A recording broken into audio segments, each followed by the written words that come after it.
नगर निगम की एक महिला कर्मी की हत्या के बाद शहर में सनसनी मच गई थी। शुक्रवार को हुई इस घटना के बाद पुलिस लगातार आरोपी की तलाश में जुटी हुई थी।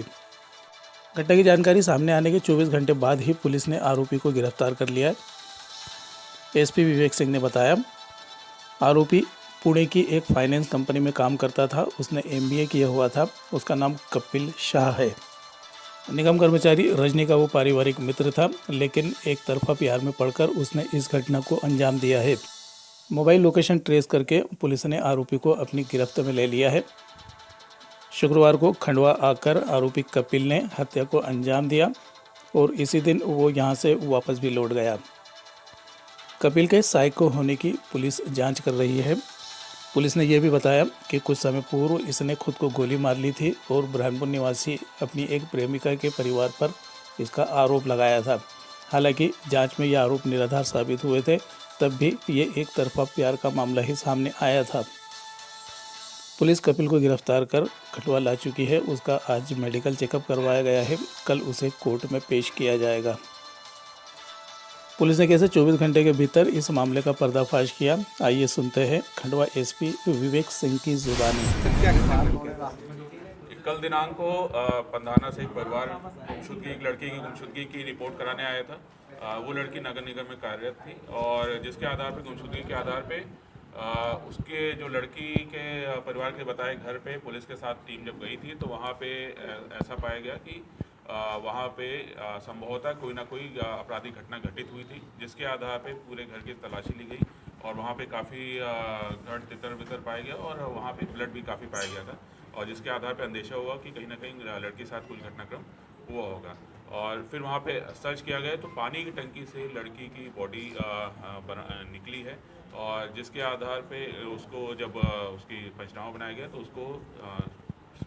सामने की साइड में पीछे की साइड पे गले पे कोई शार्प ऑब्जेक्ट के वार उसमें पाए गए थे और जिसके आधार पर इसमें प्रथम दृष्टया 302 का मामला होना पाया गया था और इसमें एफआईआर कायम करके तत्काल ही आरोपियों की तलाश करने के लिए टीम्स वगैरह बना दी गई थी और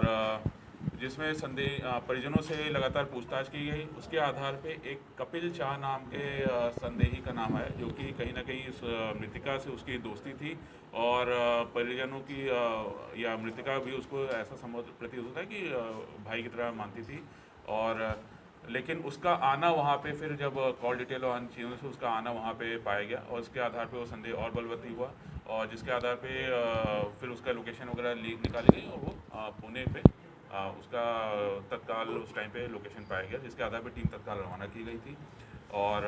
लगातार इसमें वर्क किया गया था। उसको आज यहाँ पे हमने खंडवा से गिरफ्तार करना में सफलता मिली हमको और जब उससे पूछताछ की गई है तो उसके द्वारा ये बताया गया कि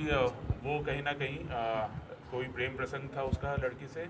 और हो सकता है वन साइडेड रहा अभी और उसमें पूछताछ जारी है। लड़की हो सकता है संभवतः उसको मात्र एक मित्र की तरह जानती थी और या भाई बहन का रिश्ता जानती थी, लेकिन वो कहीं ना कहीं इस जो लड़का है जो आरोपी है उसकी अपेक्षाएं ज़्यादा थी और जिसके आधार पर जब उसको पता चला कि लड़की की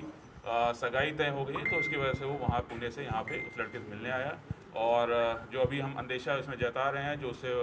पूछताछ की गई है उसके आधार पर यह पाया गया कि जब ये लड़का यहाँ पे आया इसके घर पे मिले तो कहीं ना कहीं इनके बीच में कोई वाद विवाद हुआ और जिसके वजह से फिर उस लड़के द्वारा ये घटना कारित की गई। सर, लड़के का बैकग्राउंड बता दीजिए कि क्वालिफिकेशन, जॉब और लड़का जो अभी तक उसने बताया है वो उसके अनुसार वो एमबीए है और वो किसी पुणे में किसी फाइनेंस कंपनी में काम